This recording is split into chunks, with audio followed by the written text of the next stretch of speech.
Riddle me this. When does an adaptation change an identity? Here's your look at McFarlane Toys, DC Multiverse, Batman's Hush, the Riddler.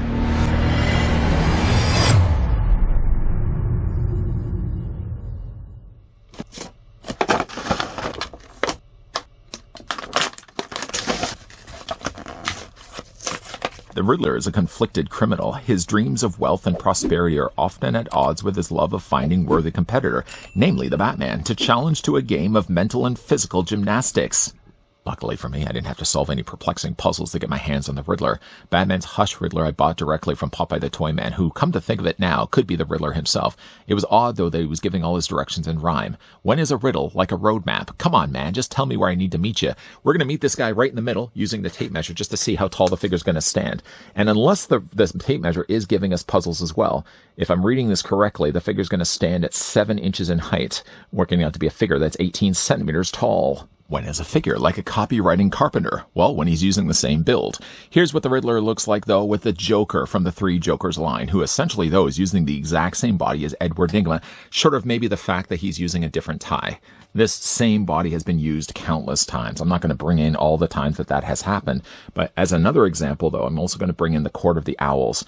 Now, one thing that's rather interesting, and I'll kind of bring this to your attention a little bit later as well, being that they're also happen to be using all the same molds, they still carry over the sculpting of the spats, which unfortunately, though, for Riddler, he's doing the exact same. Why is this guy not standing at all? Other examples, though, that we can also bring in too. You know what? We'll just move him out of the way. Well, you have to free up the space anyways. Let's bring in Hush Batman, who I took the liberty of actually adding him onto a display stand because he was doing the same. Let's also bring in Hush Superman. And some other examples, though, of Nygma. Here's what the figure looks like with the Arkham series Nygma. If you like the design of Nygma, I wasn't as much of a fan of that, but I'm certainly much more of a fan of the classic or Silver Age Riddler. So let's bring him in as well. Now, this Riddler did also get himself a variant. It's a variant, though, I tend not to bring in just because I like this one a little bit more. But this is also the one that you could say is a little bit more closer to like the new Batman Adventures way back then in like the 70s and the 80s. But there's a design of him as well. The irony's not lost to me either that Riddler's using a previous body. It's almost like he's got conflicting identity. Nothing conflicting at all when it comes to his accessory count. I'm sure you can easily look with your eyes and see that there's 3. The figure has first to the right a black display stand. Now you'll see too that they're using the white DC logo versus the black logo we've gotten before. It stands out. It looks prettier. Granted, though, I still feel like it's turned the wrong way. I'd rather if this, well, again, we've spent so much time talking about that. I won't spend any bit more. It does have, though, in walking distance, a peg right there that can plug into either one of Nygma's boots. Whew. The figure does also come included with a trading card, and I like, though, that they're using a trading card with an issue, with the actual front issue of Hush, one of the issues at least, where you can see, though, that Riddler is using all the Batman characters as pawns. A really nice looking image, and if you're going to use anything for source material when it comes to Hush, this is certainly one of the better looking covers. You can also see for the cover some other examples. There's Hush Joker, there's also Poison Ivy. Come to think of it, other than Batman and Robin, has that been the only time that we've got Pamela Isley? I don't know. It could be. I think it's prime time, though, just before we run out of the license, and I say that to Todd and his team. Please release a Hush Poison Ivy. On the back, though, of the card, his real name is Edward Nygma, if you didn't already know that. A very short read, actually one of the shortest reads that I've read when it comes to these reviews. Let's move that off to the side as well. The figure does come included, of course, with a cane. The cane, I don't know, has been used before. It hasn't been used, though, with the Silver Age Classics Riddler. It's a very kind of gummy plastic that they're using for the cane. And he actually only has one hand, if we don't drop the figure. He only has one hand here that has the means to hold the cane. The cane fits okay in his hand. I've noticed, though, that it hasn't flaked necessarily at the paint, but I've got a few little wear marks where that's rubbed against the fingers. I would imagine, though, it's been molded here in green plastic and not necessarily painted. I think, if anything, the only thing that's probably been painted is the gold handle. You're going to have him either holding the cane like this, or if you choose, you can also have him holding the cane like a true cane. Not that he necessarily needs it to help walk it or able his walk, but if you did want to, you can get the handle into his hand. It just doesn't hold as well. Let's move that off to the side. Getting, though, a closer look at the Riddler. You know, again, like with this figure being really essentially the sum of many other parts. The main part, though, being that he's basically just using the same body as the Joker. Nothing at all seems really to be changed. The hands themselves even look like they're identical. Maybe that they've added just a little bit more paint to Riddler's versus obviously the Joker's. But it looks like jacket-wise, leg-wise, and especially spat-wise, not to spit all over you, it looks like they are using the exact same. If it is a case, though, where they clearly are using the same bodies, the one course correction, though, I really wish that I'd like to see them do is get rid of the spats. These would imaginably be molded anyways separately, so why not just mold regular shoes? Again, it was still the case when we looked at the Court of Owls. I mean, there's many more examples of where there's spat shoes on these suit characters than there aren't. Again, I really would have liked if they could have used different shoes.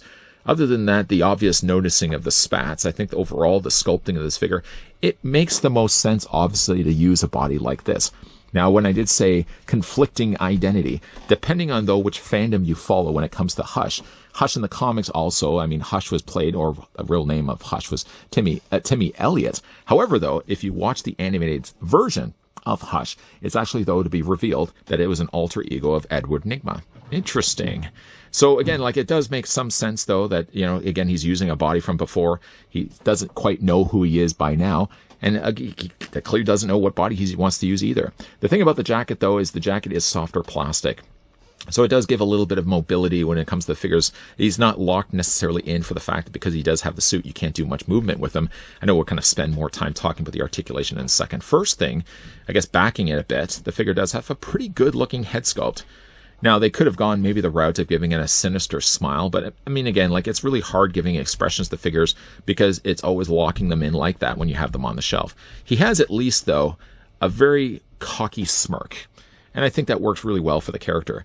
I like that they've sculpted the hair the way they've had. I mean, there's a nice little strand of hair that actually goes over top of his mask. I think the mask is painted really well, too. And he does also have his hat. Now, the hat isn't removable. Don't try to be forcing that off at all. But this essentially is really the only thing that's new to the figure. Everything else, really, is just used from before. The green works really well. I mean, one of the things that's also interesting, too, is if we just kind of move the jacket out of the way, they actually have painted on a question mark for the tie. So there is a few little things that they did add to the Riddler that wasn't there before, but for the most part, yeah, I mean, he's basically just using a Joker body. The legs sculpt well. I mean, again, like, it's not really quite the same green plastic. You can see there's much more shinier of a green for the jacket because, again, the material that they're using up here, where things like arms and things like legs seem more of a matte plastic. But again, overall, like, the figure, just the only thing I really would have really fixed is just giving a different footwear. Having those spats just tells me that they're using a figure from before. I mean, we all kind of know, if you've collected enough of these, that to recycle a figure's body is common practice nowadays, not just by McFarlane Toys, but any figure company. If they can get more out of a mold, you know they're going to do that. And I think Riddler is a logical solution, a logical pick for a character to use a suit. They're just going to kind of keep going down the list. What else can we do for a suit, for a character? I mean, they've yet to really release a suited Lex Luthor. I mean, I'm surprised, actually, up to this point that they haven't even done one. But I think Riddler overall looks good for, again, what he is. For the figure's articulation, I know we kind of started earlier a bit looking at the torso point, but let's start things first with, again, his head. Head's going to be on a ball joint, so it allows the head to rotate all the way around. It looks down, and it looks up, and you can also move it back and forth. Top of the torso to you, sir, does have a joint, so you can bend it back and forth. Not by much, though, but you know there's something working behind the scenes. The arms do rotate all the way around. You can hinge them out. Never really an issue when it comes to these arms. The only one thing, though, about this figure is that you can see there's a gap right there. But at least, though, the gap, I mean, you're only really looking at green plastic anyway, so it's not like you're really looking at the shirt. There's a swivel there at the bicep, a double hinge on the elbow, and the hands rotate, I would say normally all the way around, but they seem like they get hung up right around here, and things get real tight. The legs do split. Not far, but they split enough. You can move them sure enough forward. You can also bring them back as well. There is a mild swivel at the top of the thigh. The figure does also have a double hinge in the knee, like all the other cases of this build before. There's an ankle pivot, there's an ankle rocker, and the figure does also have toe articulation as well. For what he is, he's a good-looking Riddler. I don't think, though, I would expect to go into this and hope that they would have taken this idea of Riddler with the bowler cap and the way that he's dressed and say, okay, he needs to be a brand new invented character, brand new invented body, when they already have bodies very similar like that anyways. To take a Joker, for example, makes the most sense because, again, they already have the mold. And even again, is this guy going to stand this time? Maybe he's not. Maybe he is. You know what? Let's get a display stand. I keep saying, though, these display stands come into handy. Let's actually make use of one right now. You know, again, like, I'm sure I could have easily gone back to my tickle trunk and my other totes and brought out more examples of this suit, because there's been quite a handful of them. They've also used these two with the movie tied-in characters. In the end, though, I mean, you can't fault McFarlane Toys for using like a suited character from a previous release to give us an Edward Nygma. If it means, though, that we have a Hush Riddler, it's not a bad thing at all. I think, though, one thing, because they've already paid essentially for this mold, I think by including some additional accessories would have been nice too. I mean, a cane goes hand in hand, literally hand in hand with the Riddler, but just to include some other accessories would have been a nice touch as well. The head sculpt's good. The body's good for what it is. All in all, though, I think it's a good-looking Riddler. Don't go in there expecting that this guy's going to be reinventing the wheel. The wheel wasn't broken in the first place. Nothing really was wrong with the figure's body anyways. Why not use it again for Edward? Wrapping up now the review for the Riddler, it reminds me again how behind we are when it comes to Batman Hush characters. Short of the obvious of being a Batman, I mean, how many versions of him have we gotten? 4 of them by now? We've also got a Superman, and we've got a Hush. Hush got released 2 different ways, on his own, or packed along with another of that Hush Batman. But we still seem to be really behind when it comes to, like, Hush villains. A Joker would be ideal. I mean, a Poison Ivy, a Harley Quinn. We could keep going on. I mean, Jim Lee's artwork needs to be translated to plastic. DC Direct did a great job of doing some, deep Batman Hush characters. The problem with those would be that they're also smaller and they have limited levels of posability. Todd could clearly run with that idea and maybe release more additional characters. I hope, though, that we're not just going to be ending the license with only releasing a Hush Riddler. But still, though, for what he is, and again, with what little there is that's new for Riddler, I don't mind the head sculpt. I don't mind the cane. I don't mind the colors either. I mean, again, there's so much recycled parts here that go into the Riddler. But in the end, though, we get a good figure that comes out of it. And again, is that a bad thing? I don't think so. If you guys are interested to get this one for yourself, he should be starting to circulate now, either in stores or online. You can also go the simpler route, the easier route, and getting this directly from like sellers on Facebook, like Popeye the Toy Man, which I happen to have grabbed this one. I got also the Classics Batgirl that we just recently had a look at, and I picked up a couple more as well. So I hope you guys are going to be coming back to this channel. In the meantime, if you guys did enjoy this video, you can do it a solid and throw it a like. You guys want to stick around for more so? And I certainly hope so. Hit the subscribe, turn on that bell, and of course, ... Come back, because there's much more content. As always, guys, thanks for watching. See you guys next time.